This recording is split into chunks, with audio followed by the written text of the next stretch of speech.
So parang namit ako mga friends na parang gusto nila mag-rent tayo ng ano. Siyempre fantasy natin yung lahat dati. Di ba? Parang rent tayo kayo ng friends mo ng isang place, tapos doon kayo gagawa ng kung anong mga gusto nyo sa buhay. So ganun yung akin, yung first taste of independence.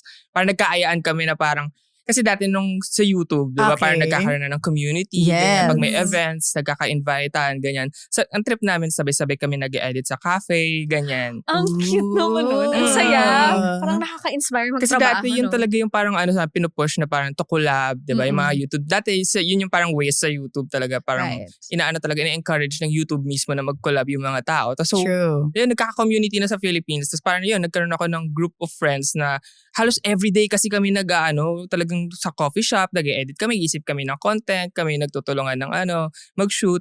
Tapos parang, ang mahal ng kape, no?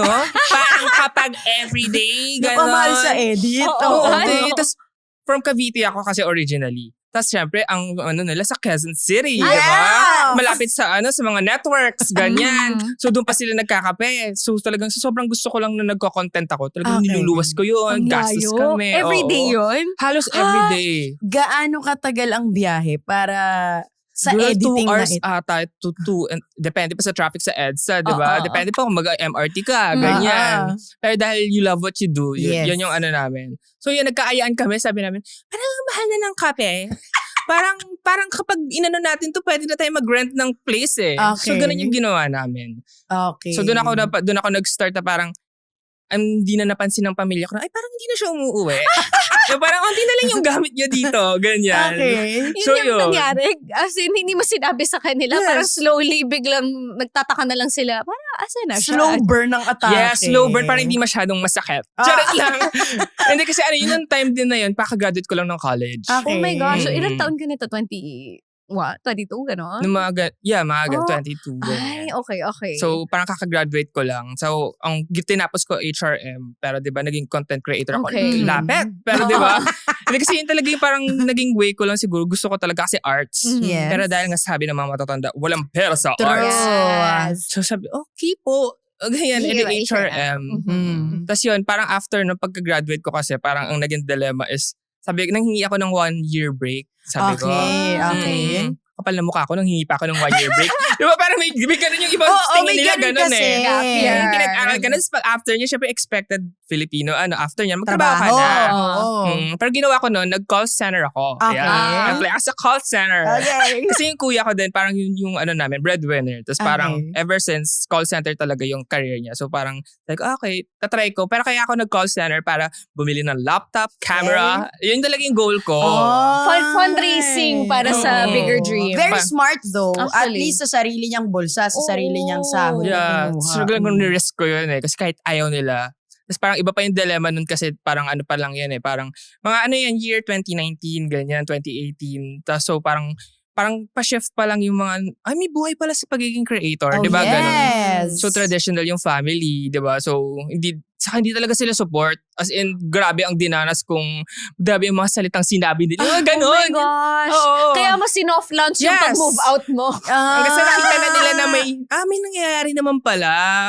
Okay, yun pala yun. Yun yung first, ko talaga ng freedom. So yun yung rason ko din kung bakit ko din siya ginawa. Kasi nga, iba gusto mo mag-content, mag-video ka sa kwarto mo. Nahihiya ka, dami nilang may mas sinasabi pa sila. Go. So, yun yung parang naging driving force na, okay, sige, rent na lang kami dito. Kaya naman na yun, diba? Ang dami palang nangyari para sa freedom na ito. Yeah, first taste of freedom. May ganun palang. Ano yung mga expectations versus reality nun? Na parang, okay, friends, ang saya ng idea na yun. Sama-sama tayong lahat dito. Ano yung mga bagay na parang, first, biglang, uwi na tayo, guys. May ganun ba? Siguro na mga first, naman namin years, parang okay lang. Kasi syempre, parang kakaano nyo pa lang eh. Oo. So, parang chill pa kami nun. Pero parang nung mga ayun nga, ang dami pa rin palang gastos lalo kapag may sarili ka ng space. No? Kahit shared space pa siya eh, di ba? Parang ang dami pang responsibilities, hindi lang naman rent, hindi lang yung kuryente, lahat ng bills, di ba? So, iba fantasy yung tumira sa isang lugar, ito ang reality. Di ba? Ito ang bills. Every month bills, di ba? So, yun yung mga din, parang iba pa yun eh, kasi yung parang akin experience ko is with friends. So, marami kang roommates, iba pa yung issue ng mga yung mga personalities. Yes. Diba? Yung mga sa gawaing bahay. Diba? Iba-iba pa siya eh. Tas, minsan may masisirang sink, iba pang siyang gastos. Diba? Lahat talaga pala. Parang bawat galaw mo, pag naging adult ka, parang pag pinili mo maging malaya, bawat galaw mo may bayad. True. Diba? Not just like through cash or what, parang emotionally, physically, di ba? Parang iba siya eh. Iba pala siya. Oras mo, ganyan. Meron ka bang specific moment nung nandun kayo sa rented place na nung may babayaran kang bill, parang di mo in-expect na ganun pala siya kamahal? May mga ganun bang moments? Or kahit hindi bill, parang biglang gastos, na kailangan yung magpundar-pundar, tapos parang ikaw naloka ka na, ba't naman ganyan kamahal? May ganun ba? Parang yung rent pa lang eh. Ay, actually, hindi, iba pa to eh. Parang, kasi throughout, parang mga 7 years ako nag-rent. Okay. So, iba-iba siyang setup. Ibang group of friends to. Meron ako naka-live-in na ibang creators din. Okay. Mga best friends ko. Iba naman siya. Tapos may parang isang previous na nakasama ko na may kasama pa ako na mag-rent. Kasi yung mga sumunod parang nag-solo na ako eh. Yun, ang laki ng bahay. Tapos ang gusto kasi nila, syempre nga, malapit sa QC, malapit sa di ba? Parang kasi pag feeling mo, ang Quezon City, yan ang LA eh. Di ba? Saka di ba, yan ang LA, yan ang fantasy. Nandiyan ang mga jertista, nandiyan ang mga So, mahal ng renta, Tapos parang sabi ko, pwede naman tayo sa condo dati, di ba? Tapos parang, ngayon, parang more, ang laki talaga eh. Parang sabi ko, talaga ba? So, saka iba-iba rin yung income namin, di ba? So, iba-iba tayo ng lifestyle. So, parang, yun, parang kailangan mo rin siya i-consider. So, yung sa rent talaga, lalo na ngayon, sa panahon ngayon, Tapos may deposit pa kasi, yun, diba, tapos yung mga... Akala mo yung rental lang, every month lang yan. Hindi, kailangan mo may security deposit, di ba? Advance. Di ba? Pag may nasira dyan, di ba? Depende pa sa usapan yun ng owner. Kung babalik pa yung in advance mo. Ganyan. Ay, sorry po. Go girl. Sobrang chismoso ng atake ko. Kasi yung mga XP, di ba, with the friends. Gusto ko malaman, was there a moment na nag-solo ka naman?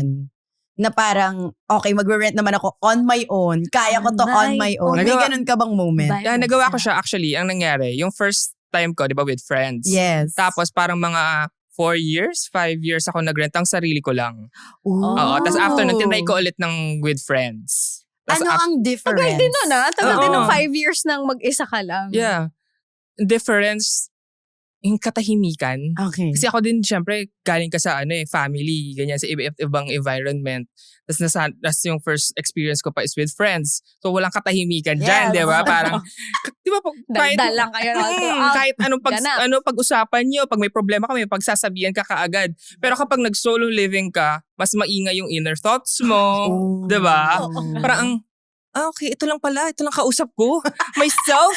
Kaya na-develop sa self eh. Diba? Parang ganun siya. Tapos parang yun, syempre yung responsibilities, yun yung parang magiging mo talaga. Laging kalaban mo. So, yung wala kang kahati. Yung wala kang kahati sa lahat ng nangyayari in your household bilang as a household of one.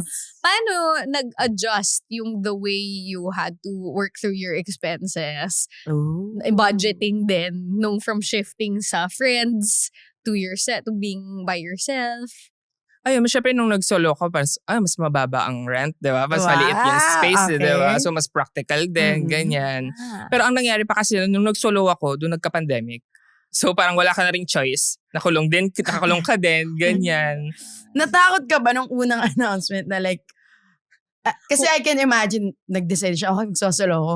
Tapos biglang, bawal lumabas. Walang magtatrabaho. Yun yung same time na nag-decide ka? Around that time. Ito, nagko-content na kasi ako. So, kamusta yung thoughts ni self nun? Nung mag-isa ka na? Doon hindi ako mag-isa nung nag-lockdown. Kasama ko yung itong boyfriend ko ngayon. Partner ko si Richie. Ayan. So, dalawa kami na-lock talaga sa pandemic. So, doon na nag-start na nag-share na kami. Siyempre, wala ka ng choice, di ba? So, gano'n na siya. Parang may nakashare naman ako in some point, di ba? Parang, yeah. At least, may katuwang siya. Kahit nung pinag-lockdown, may katuwang ako. Sorry. Okay.